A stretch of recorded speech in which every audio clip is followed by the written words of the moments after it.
Hello, all my dear students. I am your mentor Amit Ajmani, and I welcome you all to Sri Jendra Rank Zone classes to the next lecture of control and coordination.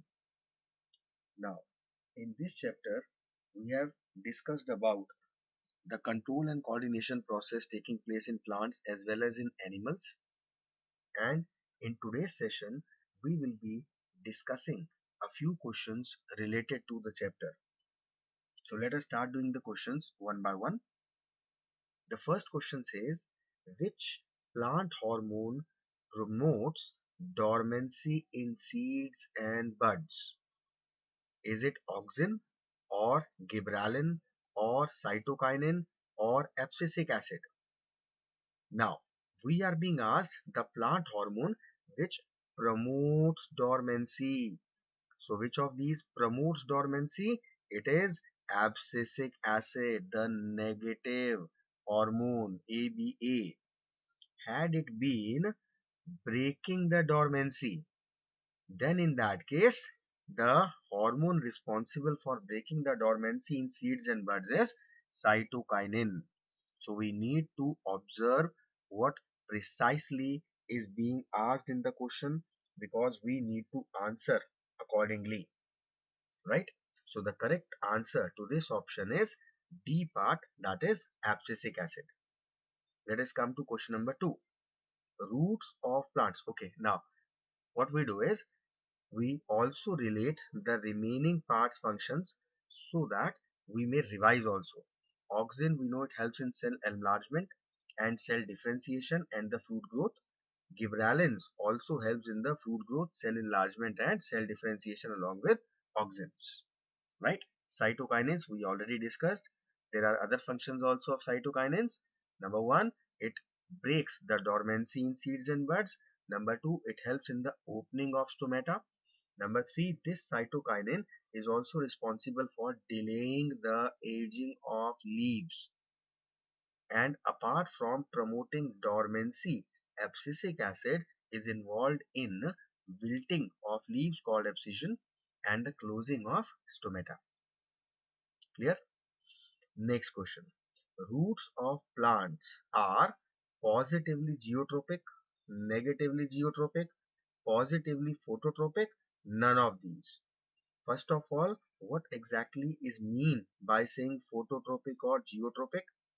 We know that phototropism is the movement of parts of plant in response to light. Now, because roots they grow underground, that is why they show negative phototropism. So the C option is incorrect. And once again, geotropism is the movement of parts of plant in response to gravity. Gravity takes place or attracts everything in the downward direction. And if the roots are going in the downward direction, that means they are showing positive geotropism, not the negative geotropism, because positive means showing the movement towards the stimulus, and here the stimulus is gravity. So the roots of the plants are showing positive geotropism. So the correct option to this question will be A, positively geotropic. Fine. Next question. Response of plant roots towards water. Is it chemo? Is it photo? Is it hydro? Or is it geotropism? We know it is hydrotropism. Hydro is water. Chemo is against chemicals. Photo is towards light. Or geo is in response to gravity. So the correct answer is C. That is, response of plant roots towards water is hydrotropism, and to be specific, it is positive hydrotropism. Clear? Next, movement of sunflower in accordance with the path of sun is due to, can't be chemical, can't be gravity, obviously it is photo. Photo means light. So sunflower is responding in accordance with the path of sun. It is because of phototropism. Clear? Let us come to the next question. Which plant hormone promotes cell division. Auxin is for cell enlargement and cell differentiation. Same is gibberellins. It is the cytokinins which promote cell division. So the correct answer is C, that is cytokinins. Clear? Next question asks that the main function of abscisic acid in plants is. Now when we are talking about the main function of abscisic acid, we must relate all the functions. Let us see whether the given options are in accordance to that or not. To promote cell division? No. To inhibit growth? Yes. To promote growth of stem? No. To increase the length of cells? No. So simply we don't have any competitor to compete with our option in order to confuse us. It is simply the single role of abscisic acid given among the four options. So we will directly mark our option correctly to be B, that is to inhibit growth. It's a negative hormone. Fine. Coming to the seventh question. Fall of mature leaves and fruits from a plant is triggered by which of the following substance? Auxin, cytokinin, gibberellin, abscisic acid. Falling of leaves, wilting, abscission, that is the function of abscisic acid. So the correct option is D, that is abscisic acid. Next question. Any change in the environment to which an organism responds is called. Now, what exactly is the change in the environment which causes response? Of course, it is a stimulus. It is not coordination. A response is what exactly we are doing. Hormones are the chemicals, right, that work for giving that particular response. So it is the stimuli, plural, and the singular stimulus, which is the change in the environment. Accordingly, the organism responds against it, right? So the correct option is A, stimulus. Next question. A part of the body which responds to the instructions sent from nervous system is called. Now, let us try to understand the question. The part of the body which responds to the instructions sent from the nervous system. Is it receptor? Is it effector? Is it the nerves or the muscles? It can't be receptors because the receptors take information and carry them to the nervous system. It may be effector. It cannot be nerves because nerves do not respond. Their function is to carry information. It may be muscles also because muscles will contract or relax in order to respond. But the response is not always in the form of body movements or because of muscular contraction or relaxation. It may be any organ which may be affected due to the instructions sent from the nervous system. So we will not mark muscles, we will mark effector.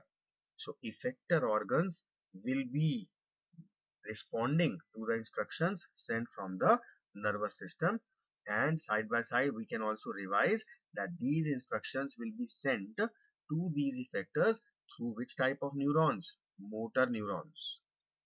Clear? Let us come to the next question. The longest fiber on the cell body of a neuron is called. Now neuron in itself, it is the largest cell, and in that cell, if we remember that initially these were the dendrites which receive information, then it was the cell body containing cytoplasm and nucleus, then we had a long fiber that was axon, and then we had the nerve endings. Sheath is the myelin sheath, which is for insulation, can't be the correct answer. Cytoplasm can't be there. It is the axon, which is the longest fiber on the cell body of a neuron. So the right answer to this question is part number C, that is axon. Fine. Let's come to the next question. Which nerves transmit impulse from the central nervous system towards muscle cells. This is what I just told you 2 questions back, that these are the motor nerves. Motor nerves, the function of motor nerves is to transmit impulses from the central nervous system towards muscle cells. Talking about the rest of the nerves, sensory nerves carry the impulses from the receptor organs to the nervous system. Relay nerves, they carry information between the brain and spinal cord, and cranial nerves are present in the brain. So the correct answer is motor nerves. These are the nerves which will carry information from the central nervous system towards the effector organs or the muscle cells. Here, coming to the 12th question, a microscopic gap between a pair of adjacent neurons over which nerve impulse pass is called, we know that the gap between two neurons is synapse. So D is the correct option, right? Neurotransmitters are those chemicals which are secreted in synapse for the smooth conduction of electrical impulses. Dendrites are the parts of the neuron which receive these electrical impulses.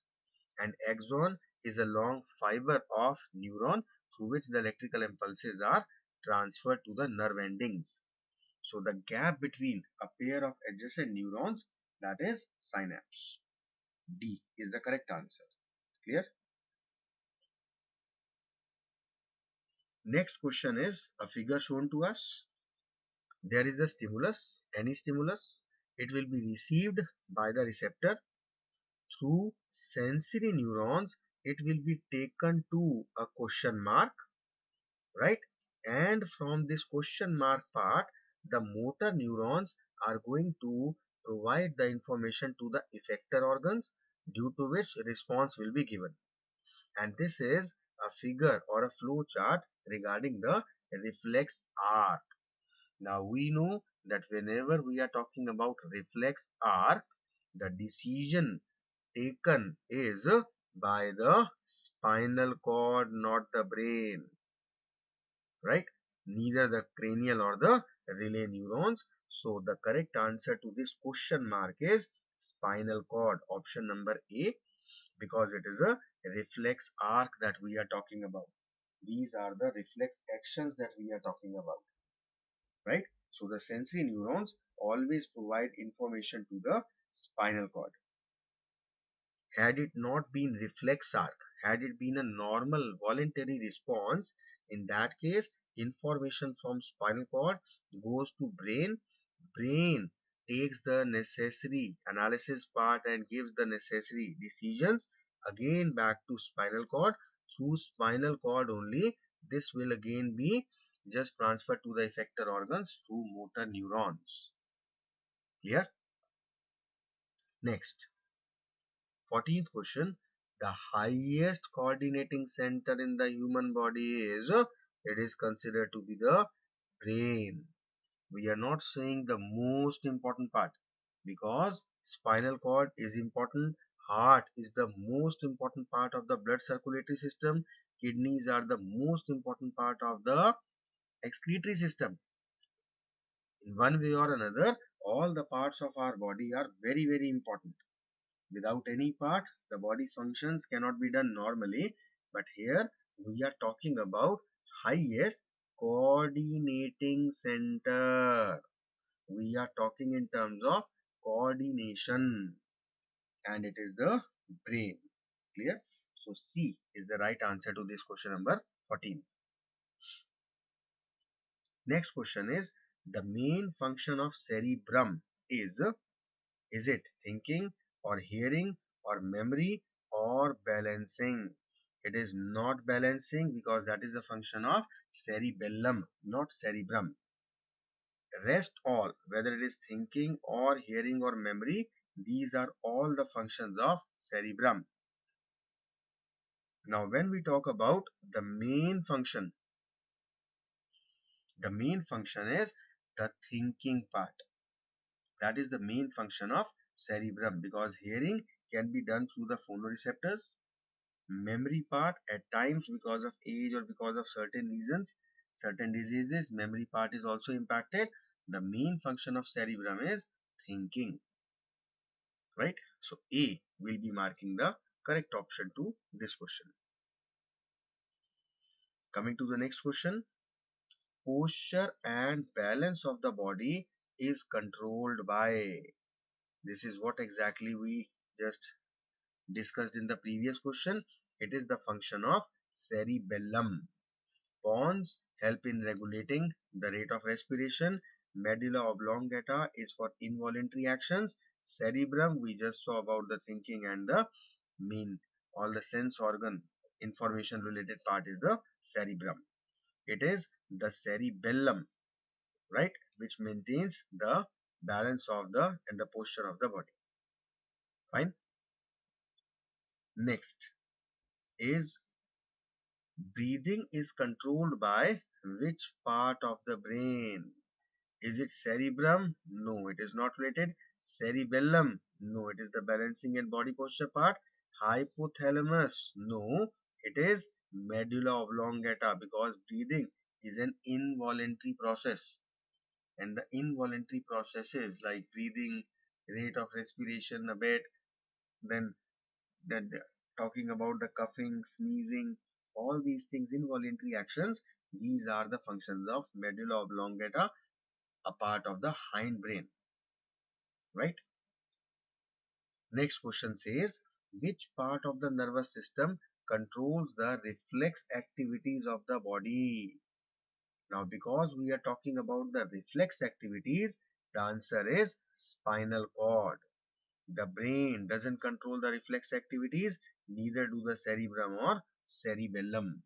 Cerebrum and cerebellum, the functions we have already described. No use of discussing it again. I hope that you already now know. Next question is, which of the following act as both endocrine and exocrine gland? Now, first of all, we need to relate what are endocrine glands. These are ductless glands which pour their secretions directly into a duct. Sorry, directly into the blood, not the duct. And exocrine glands are those glands which are duct glands which pour their secretions in some duct.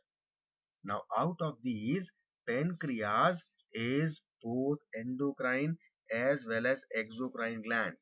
It is known as a dual gland. How? It acts as an endocrine gland because it secretes insulin and glucagon directly into the blood. And as exocrine gland, it secretes pancreatic juice that you have already studied in the nutrition part of the life processes, which contain various enzymes like trypsin, like pancreatic amylase and lipase. So pancreas acts as a dual gland. Thyroid is just an endocrine gland secreting thyroxine. Adrenal, again an endocrine gland secreting adrenaline. And liver. Liver actually is not even an endocrine gland, right? It is the largest gland, and it, what does it secrete? Secrete bile juice. Okay. Next question. Identify which of the following statements about thyroxine is incorrect. Let us see the statements. Out of 4, that means 3 are correct and 1 is incorrect, and we need to find out which one is incorrect. First statement, thyroid gland requires iodine to synthesize thyroxine. It is a true statement. This is true. It's not incorrect. It's a correct statement. Thyroxine is also called thyroid hormone. Yes, it is. So it is also a true statement. It regulates protein, carbohydrates, and fat metabolism in the body. Exactly, this is the function which it performs. So we are left with the fourth option. That is the incorrect statement, and let us confirm it. Iron is essential for the synthesis of thyroxine. Of course not. Iron is not required. Iron is not related to thyroxine anyhow. So this is incorrect statement regarding thyroxine. right? Let us come to the next question. Which gland secretes the growth hormone? We know that growth hormone is secreted by pituitary gland. Thyroid secretes thyroxine. Hypothalamus secretes releasing and inhibitory hormones. Adrenal gland secretes adrenaline. It is the pituitary gland present in the brain which secretes the growth hormone. So the correct option we are going to mark is A, that is pituitary gland. Clear? Let us see the next question. The secretion of which hormone leads to physical changes in the body when you are 10 to 12 years of age? Now this is the age of puberty. The secretion of which hormone leads to physical changes in the body? If it is a male, it should be testosterone, and in the case of females, it is the estrogen. So let us see. Estrogen from testes and testosterone from ovaries. Don't just go by these two words, estrogen and testosterone. Kindly relate that in order to confuse you, they have just changed the secretory organs. Estrogen is in females and testes are in males. It is a wrong option. Estrogen from adrenal gland can't be because estrogen is secreted by ovaries. Testosterone from testes and estrogen from ovary. Yes, this is the right combination. Testosterone from thyroid, of course not. So C is the correct option. These are testosterone and estrogen. These are the hormones secreted by testes in males and ovary in females respectively, which are responsible for the sexual characteristics at the age of puberty, that is 10 to 12 years. Right? Let us see the next question. A diabetic patient suffers from deficiency of which hormone? Diabetic patient means he has a higher blood sugar level, and we know that the hormone which is responsible to decrease the blood sugar level is insulin. It's not thyroxine. Thyroxine is for fat, carbohydrate and protein metabolism. It's not testosterone or estrogen because they both are responsible for secondary sexual characteristics. It is the insulin secreted by pancreas which decreases the blood sugar level, and the deficiency of this insulin will lead to the disease called diabetes. So the correct option is D. Next, which of the following endocrine glands does not exist in pairs? Now, testes, we know we have got two testes in males. Adrenal, they are also in pairs present above both the kidneys. Pituitary, yes, this is not in pairs. It is a single gland, single, which is not existing in pairs. Ovaries, again they exist in pairs. There are two ovaries in females. Right? So pituitary is our correct answer, option number C. Let's come to the next question. Which part of a nerve cell contains a nucleus? Now, nucleus is contained in the cell body, and cell body is also known as cyton. It's not axon, it is not dendrite, it is not nerve endings. The nucleus is present in the cyton or the cell body along with the cytoplasm. So we will mark C to be the correct option. Clear? Next question, let's see to it. A reflex arc is formed by muscles are the effector organ, directly cross it. Muscles directly cross it. Now, receptor, yes, once again, first of all, receptors are going to receive the information and they are sending the information to brain. No, because in reflex arc, brain is not involved. So it is also a wrong option.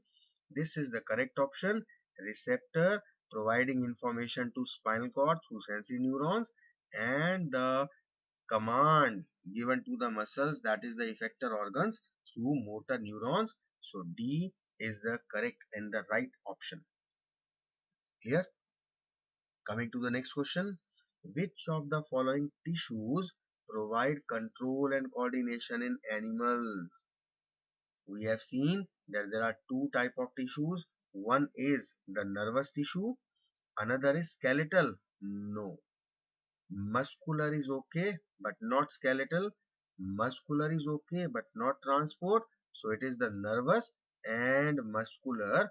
These are the tissues which are responsible for control and coordination in animals and for providing the response to the various stimuli. Clear? Coming to the next question. A student accidentally places her hand on a flame of candle and quickly pulls her hand away. Here we know that it is basically a reflex arc. But the question is not that. The question is very beautifully asked. The flame represents.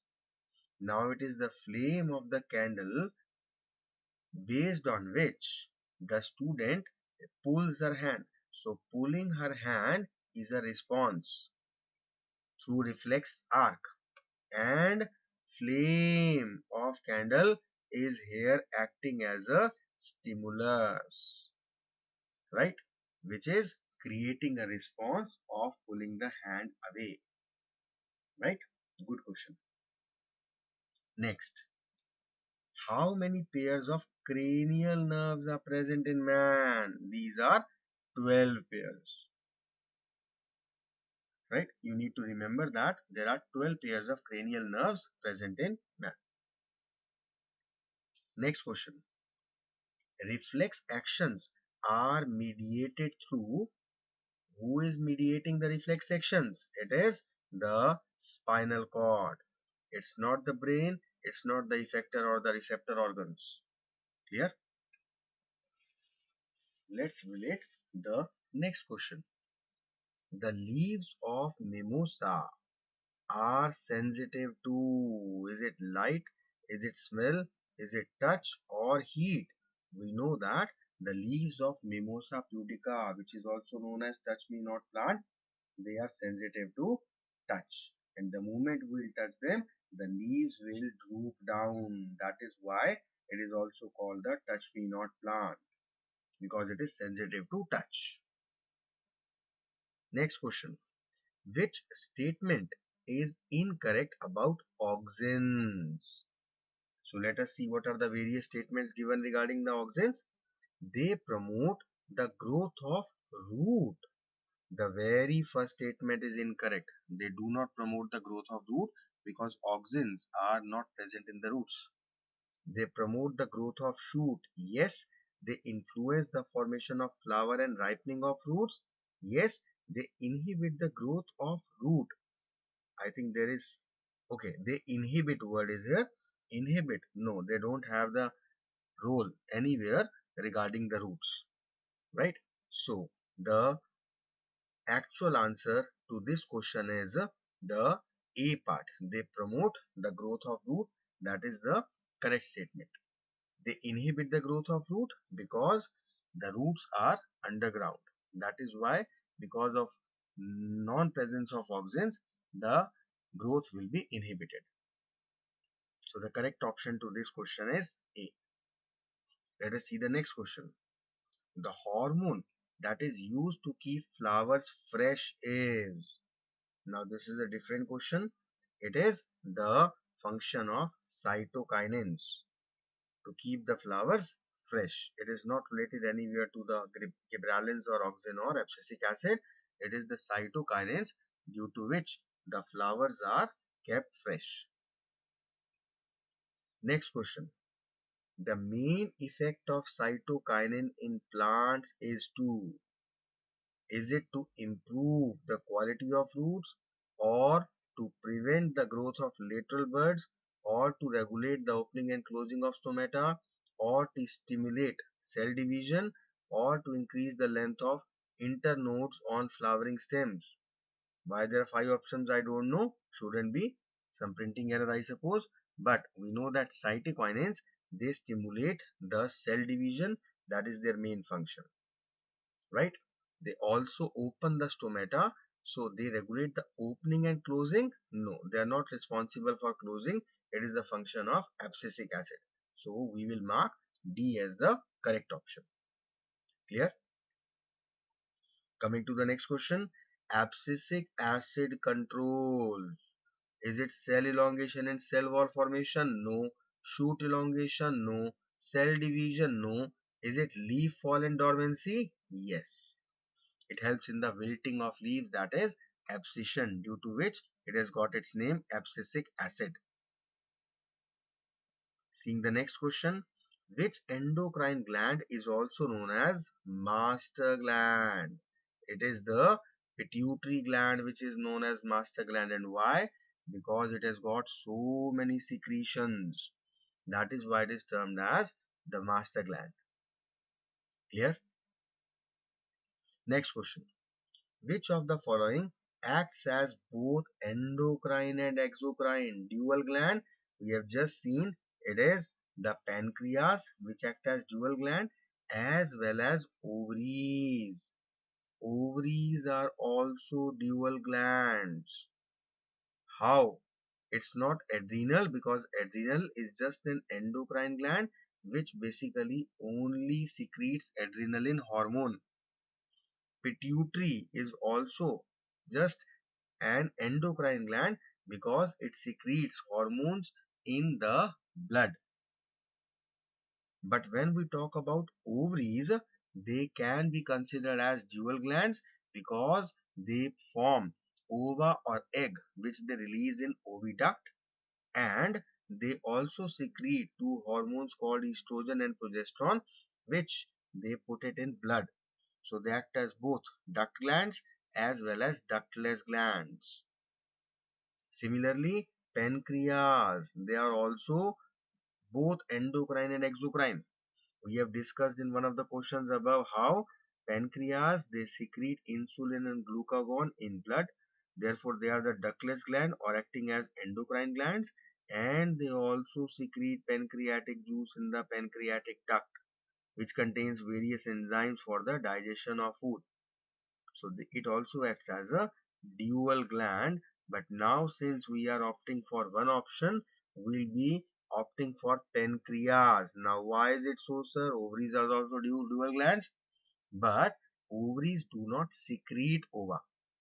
When we call glands, it is the secretion. So ova are not exactly secreted by ovaries, they are formed, right? And that too in the form of immature follicles. They are just maturing due to ovulation. At puberty onwards, it is the ovulation. So ovaries are forming ova, no doubt, but they're not secreting it. Fine. So there is a very thin difference between these two. Had it been not pancreas, any other gland, then we have marked ovaries. But when we are talking about two different things, then we have to get the best possible answer, which in this case is D, that is pancreas. I hope you have understood why we have marked D option, right? Coming to the next question. Which hormone regulates the ionic balance in the body?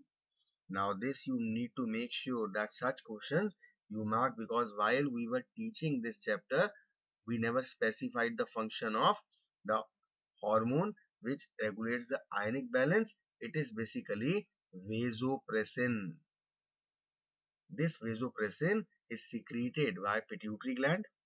This regulates the ionic balance in the body. And you can, I think, very well relate, because the rest you already know. Glucagon increases the blood sugar level. Thyroxine is related to carbohydrate, fat and protein metabolism. Testosterone, it is related to the secondary sexual male characters. So it is vasopressin which is regulating the ionic balance in the body. Let's see the next question. Which of the following is not a ductless gland? Adrenal is a ductless gland. Ductless glands are the endocrine glands. Liver is not a ductless gland. Why? Because liver secretes bile in the bile duct. Thyroid secretes thyroxine in the blood, so it is a ductless gland, endocrine gland. Pituitary secretes various hormones directly in blood. So pituitary is also a ductless gland or an endocrine gland. So out of these four, it is the liver which is not a ductless gland, and hence it will be our option to this question. Fine. Coming to the next question. Aging in human beings is caused by disappearance of which of the following glands? Now, when we are talking about aging, then it is the disappearance of the thymus gland, right? It is because of the disappearance of this thymus gland that aging in human beings is caused. So the right answer is D, that is thymus. Let us see the next question. Which of the following statements is correct about receptors? So let us see what are the various statements given regarding the receptors. This is an NCERT example problem. First statement is gustatory receptors detect taste. Yes. While olfactory receptors detect smell. Correct. So this is correct statement. First statement is our answer. Let us see the other statements.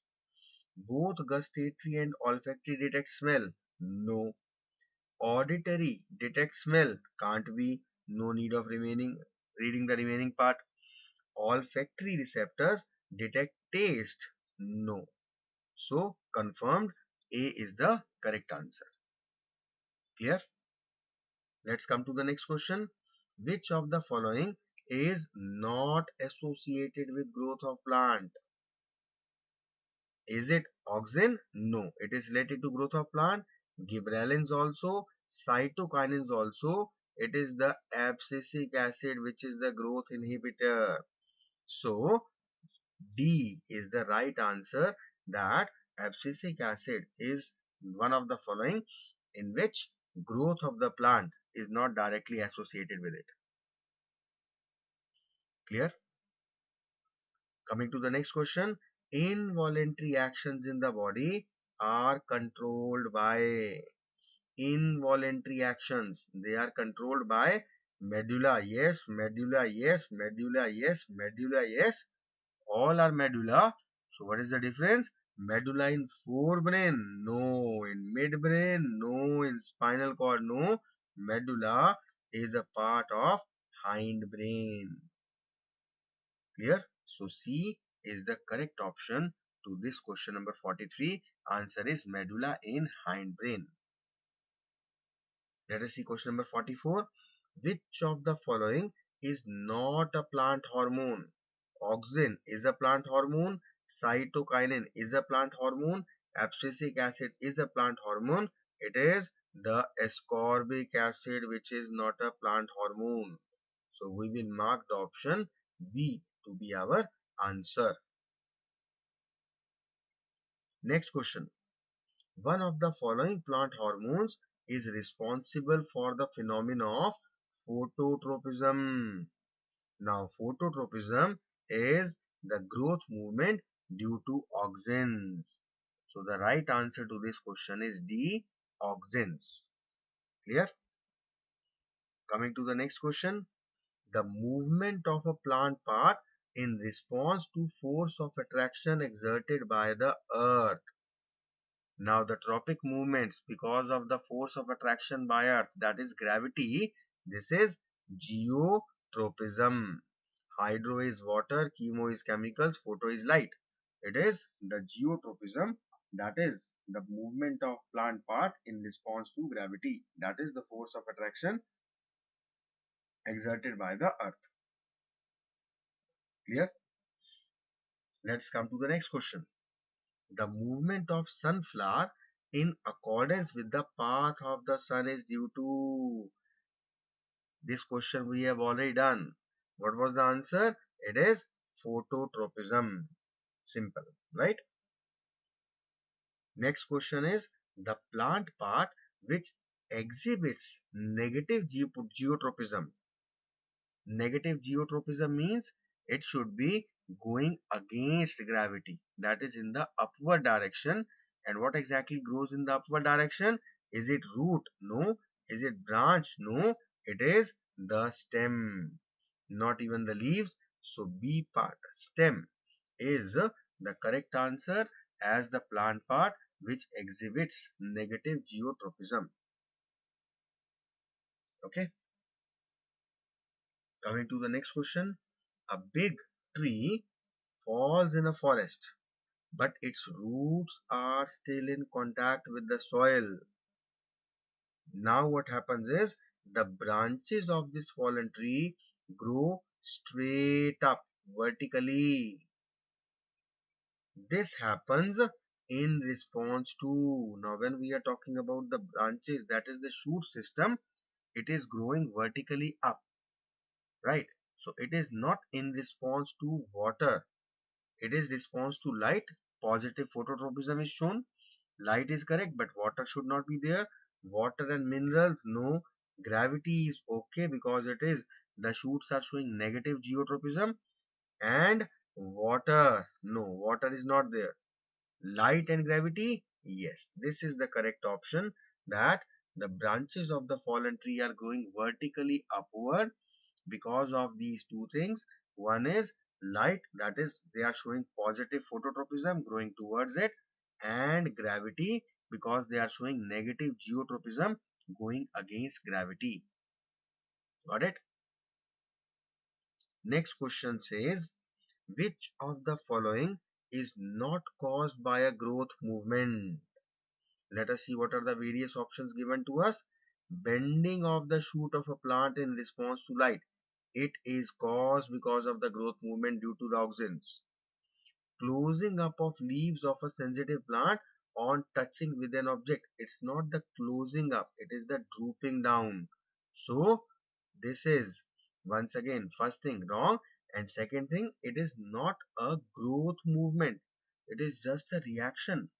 If the leaves are drooping down or closing up, they are not growing, and that is not the inhibition of the growth, right? This is just a normal simple nastic movement being shown, and we know that the nastic movements are growth independent movements. Remember, we differentiated between the tropic movements and the nastic movements. There we discussed this point, that the nastic movements are non-directional movements of the parts of plant in response to any particular stimulus. Clear? Right? Let us see the next option. Climbing up of a plant on an object by using tendril. This is also a growth movement because they are growing. Movement of the roots of a plant toward a source of water. Roots are growing. So it is B, the right answer to this question, that closing up of the leaves is not a growth movement. It's a nastic movement, growth independent movement. Coming to the next question. The root of a plant is, we are given a few options. Are they positively phototropic but negatively geotropic? Positively geotropic but negatively phototropic? Negatively phototropic but positively hydrotropic? Negatively hydrotropic but positively phototropic? So just relax and try to relate one by one each and everything. Positively phototropic, do they grow towards light? No. First option is incorrect. Positive geotropic, do they grow towards gravity? Yes. Negatively phototropic, they are going against the direction of light? Yes. So this second part is correct. Next, negatively phototropic, we already marked it correct in the previous part. But positively hydrotropic, yes, they grow towards the water. So third statement is correct. Negatively hydrotropic, wrong. No need to read further. So out of these, the correct options are second and third, and this is given in our B option, second and third. So this will be the answer B to this question 51. Coming to the next question.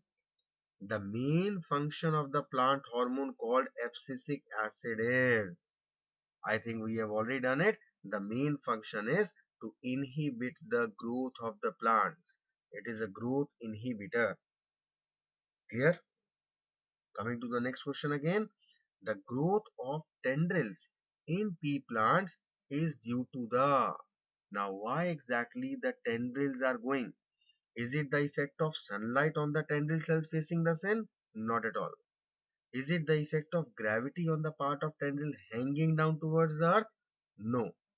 Is it the rapid cell division and elongation in tendril cells that are away from the support?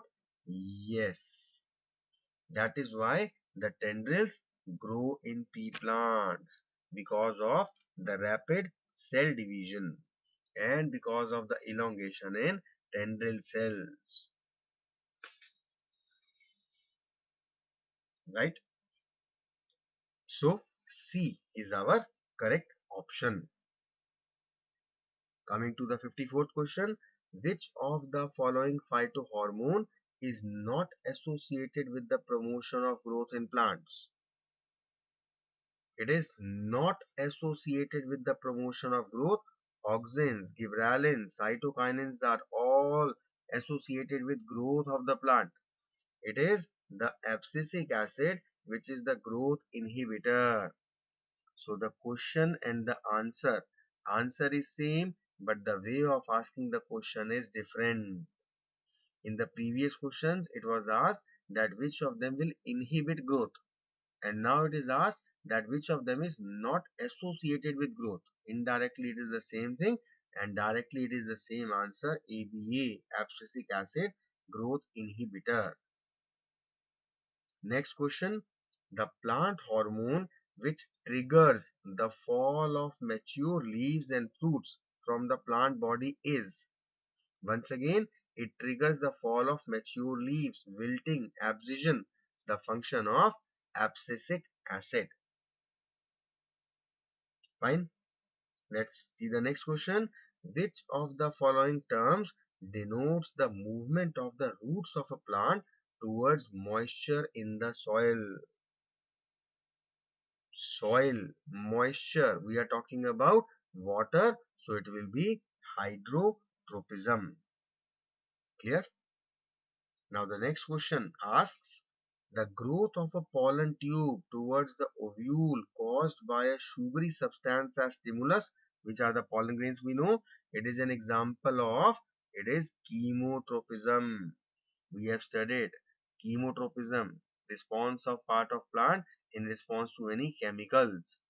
So the formation of pollen tube in response to the pollen grains, that is an example of chemotropism.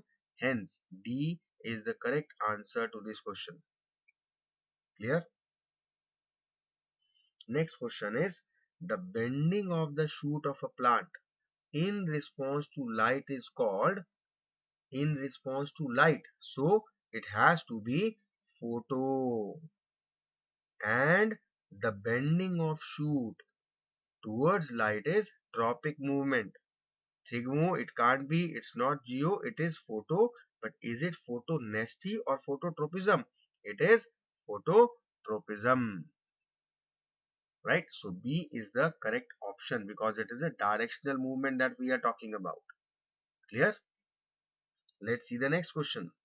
The stimulus in the presence of in the process of thigmotropism is, thigmo is pressure, that is touch. Light is photo, gravity is geo, chemical is chemo. We already have studied. So thigmotropism is basically, stimulus is touch. Fine. Let's see the next question. Now, in next question, the examiner is asking, a growing seedling is kept in a dark room and a burning candle is placed near it for a few days. The top part of seedling bends towards the burning candle. Now, this is an example of, is it chemotropism or hydrotropism or phototropism or geotropism? So what do you say? Of course it is phototropism because candle is providing light.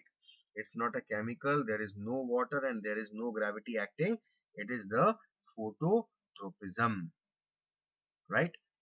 So these are a few important questions based on the chapter control and coordination. Now, if you just try to think and if you have observed properly, you will find that most of the questions are either related to type of trophic movements or the type of plant hormones and their functions or the parts of the brain and their functions and all the hormones and the endocrine glands and the functions of the hormones. So you need to focus on mainly these things if you want to make sure that you have been through and thorough with this chapter, if you want to have confidence, if you want to make sure that you will be able to attempt the questions coming from this chapter, these are the main areas in which you need to work hard and you need to focus. Got it? So we are ending our class here only, in which we have completed up the questions based on control and on coordination. So this chapter is over now, and in the next class we will be continuing up with a new next chapter. Till then, try to make sure that you are through. You have learned all the things from control coordination. You must have already done it, and after taking up the questions, now I think you will be able to relate if there are any lackings or weak areas you still need to work on, and make sure that you do it till the next class. So catch you soon in the next lecture with a new topic. Till then, take care of yourselves. Goodbye everyone. Have a great day.